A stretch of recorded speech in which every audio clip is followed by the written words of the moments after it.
संबलपुर नाम का एक छोटा सा गांव था। वहां वाणी और मयंक का विवाहित जोड़ा रहा करता था। उनके 2 बच्चे थे, उदय और कमला। वाणी अपने बच्चों से बेहद प्यार करती थी और उनकी बड़े अच्छे से देखभाल करती थी। मयंक अपने काम में व्यस्त रहता था, लेकिन निश्चिंत था। अचानक एक दिन वाणी को दिल का दौरा पड़ा और वो चल बसी। उसके अचानक इस तरह मर जाने से बच्चे कहीं के नहीं रहे। उन्होंने रो रो के अपनी आंखें सुजा ली। शाम में जब मयंक को घर आकर सारी बात पता लगी तो वो बहुत दुखी हो गया। कुछ दिन बीत गए। फिर मयंक ने सोच समझकर दोनों बच्चों की देखभाल के लिए पद्मा नाम की एक लड़की से शादी कर ली। पद्मा उन बच्चों से प्यार से पेश आती थी। कुछ दिन बीत गए। एक दिन पद्मा रात में जाग जाती है और अपने पति की तस्वीर के सामने बैठकर कुछ अनुष्ठान करने लगती है। उस समय बच्चों ने मंत्रों का जाप सुन लिया और उठकर देखा। पद्मा को इस तरह करते देख दोनों बच्चे हैरान रह गए और एक दूसरे से बोले, भैया, लगता है हमारी मम्मी किसी शैतान के वश में है, इसीलिए तो ऐसी अजीब सी हरकतें कर रही है।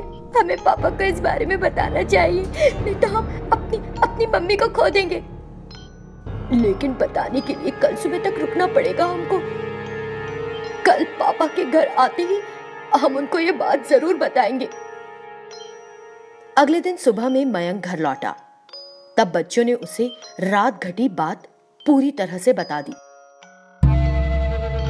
क्या हो गया है तुम दोनों को? तुम दोनों ने कोई बुरा सपना देखा था क्या? चलो छोड़ो ये बात, जाओ जाकर खेलो। उसने उनकी बातों पर ध्यान नहीं दिया और वहां से चला गया। लेकिन दोनों बच्चे अभी भी बहुत चिंता में थे। उस रात जब मयंक घर पर नहीं था, पद्मा एक शैतान में बदल गई और उन बच्चों के पास आई। क्यों बे बच्चों, क्या तुम मुझे यहाँ से भगाने की कोशिश में हो? ये कभी नहीं होगा। क्यों? क्योंकि मैं तुम दोनों को मार डालूंगी। ऐसे कहते हुए वो शैतान उन दोनों की तरफ बढ़ी। वो दोनों बेहद डर गए और भागने लगे। वो दौड़कर एक कमरे में चले गए और दरवाजा बंद कर दिया। शैतान दरवाजा खटखटाने लगी और चीखी, दरवाजा खोलो, दरवाजा खोलो। बच्चे बहुत डरे हुए थे और बोले, माँ, हमको डर लग रहा है। नहीं, मम्मी किसी शैतान के वश में है और वो शैतान हमें मार डालना चाहती है। अभी पापा भी घर पर नहीं है। हमने बताया था कि मम्मी किसी के काबू में है, लेकिन वो हम पर भरोसा नहीं कर रहे हैं। माँ, तुम एक बार आ जाओ ना। माँ। ये कहते हुए वो जोर जोर से रोने लग गए। तभी उनकी माँ एक आत्मा के रूप में सामने आई। उसे देखकर दोनों बच्चों की खुशी की सीमा नहीं रही। वे बेहद खुश थे और उनका डर चला गया। उनकी माँ, जो एक आत्मा के रूप में सामने थी, बोली, तुम दोनों डरो मत, वो तुम्हें नुकसान नहीं पहुंचा सकती। मैं हूं ना तुम्हारे साथ। जैसे मैं कहूं करो। प्रार्थना कक्ष से विभूति लाओ और उस पर छिड़क दो, तब शैतान उसके शरीर को छोड़ देगी। ये कहते हुए वो वहां से अदृश्य हो गई। वो शैतान बहुत देर तक दरवाजा खटखटाती रहती। मुझे नींद आ रही है, इन बच्चों से कल निपटूंगी। ये सोचते हुए वो शैतान आराम करने के लिए वहां से चली गई।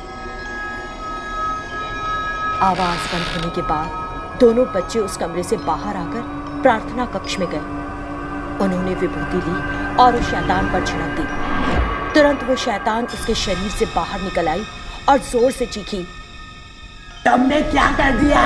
मेरा पूरा शरीर जल रहा है। ये कहते हुए वो शैतान जोर से चीखी। उसे सुनकर पद्मा उठ बैठी। फिर दोनों बच्चों ने उसे सारी घटना बताई, जिसे सुनकर वो हैरान रह गई। उस शैतान ने हर ओर आग पकड़ ली और उनके सामने से अदृश्य हो गई। पद्मा फिर उन बच्चों की देखभाल में व्यस्त हो गई।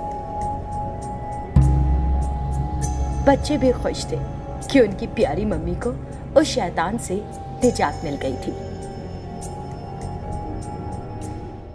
धीरज मिलिट्री में था। उसने अपने देश की तरफ से लड़ाइयां लड़ी थीं और हमेशा देश की सीमा पर तैनात रहता था। धीरज की पत्नी लक्ष्मी और उसकी बेटी काव्या धीरज के गांव में रहती थीं। काव्या उनकी इकलौती बेटी थी। धीरज उसे बहुत प्यार करता था, लेकिन उसने वो प्यार कभी खुलकर जाहिर नहीं किया। एक दिन उसने सीमा पर से अपनी पत्नी को फोन लगाया। हेलो लक्ष्मी, मैं घर के लिए निकल गया हूँ। परसों सुबह तक घर पहुँच जाऊंगा। क्या सच? मैं कितनी खुश हूँ धीरज, हम तुम्हारा इंतजार करेंगे। ये कहते हुए उसने कॉल काट दिया और अपनी बेटी काव्या से कहा, बेबी लगता है कि तुम्हारे पापा घर आ रहे हैं। मैं आज कितनी खुश हूँ। घर आने के बाद कितने दिन साथ रहेंगे वो मम्मा? 1 हफ्ते भी नहीं रहेंगे, देखना। पता नहीं वो मुझसे प्यार करते भी हैं या नहीं। ऐसा मत कहो बेबी, तुम्हारे पापा तो तुम्हें मुझसे भी ज्यादा प्यार करते हैं, लेकिन बस उन्हें दिखाना नहीं आता। तुम्हारे पापा तो हीरो हैं, देश की रक्षा करते हैं, इसीलिए हमारे साथ ज्यादा नहीं रह पाते हैं। इस तरह लक्ष्मी ने काव्या को उसके पापा के बारे में बताया, लेकिन काव्या के दिल में अपने पापा के लिए प्यार नहीं था, क्योंकि वो उसे छोड़कर अपनी ड्यूटी करने चले जाते थे। 2 दिन बाद धीरज घर पहुंच गया। उसे सामने देखकर लक्ष्मी खुशी से झूम उठी। तब काव्या ने कहा, आप कैसे हैं पापा? मैं ठीक हूँ डियर। मम्मा मैं कॉलेज जा रही हूँ। ये कहकर वो घर से बाहर चली गई। उसने अपने पापा के आने के बाद उनसे बैठकर 2 मिनट बात भी नहीं की। इस तरह कुछ दिन बीत गए। धीरज लक्ष्मी से घर के बारे में बातचीत कर रहा था। कुछ देर बाद देश की सीमा से उसके पास कॉल आता है। Hello tell me sir. Hello Dheeraj, हमें यहाँ एक ऑपरेशन करना है, तुम्हें फौरन आना होगा। ये सुनकर लक्ष्मी मैं जा रहा हूँ, लगता है वहाँ कोई प्रॉब्लम पेश आई है। उन्होंने मुझे तुरंत निकलने को कहा है। तुम काव्या को बता देना, बाय। ये कहते हुए उसने अपना सामान बांधा और देश की सीमा पर चला गया। जैसे ही काव्या घर वापस आई, लक्ष्मी ने उसे बताया, मैंने तो पहले ही कहा था, उनका काम उनके लिए हमसे ज्यादा जरूरी है।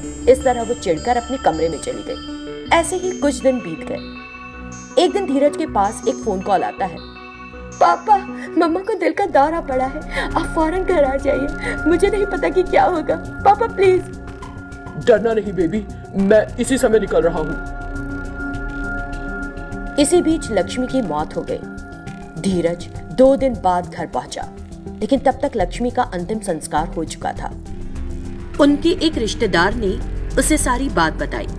धीरज ने काव्या को गले लगाकर रोकर दुख बांटने की सोची, लेकिन धीरज को देखकर काव्या रोते हुए वहां से दूर चली गई। तब धीरज ने सोचा, मैं अपनी बेटी को इतना चाहता हूँ, लेकिन वो मुझसे नफरत करती है। मेरी बीवी की मृत्यु हो गई, मैं अपनी बेटी को छोड़कर कहीं नहीं जाऊंगा। ये सोचते हुए उसने अपनी नौकरी से इस्तीफा दे दिया। कुछ दिन गुजर गए। काव्या उससे ठीक से बात नहीं कर रही थी। धीरज ने उसका विवाह करने की सोची और बहुत से रिश्ते काव्या को बताए, लेकिन सबके लिए काव्या ने ना कर दी। इससे धीरज ने सोचा, ये ऐसे क्यों कर रही है? मुझे पता लगाना चाहिए कि वो किसी को पसंद तो नहीं करती।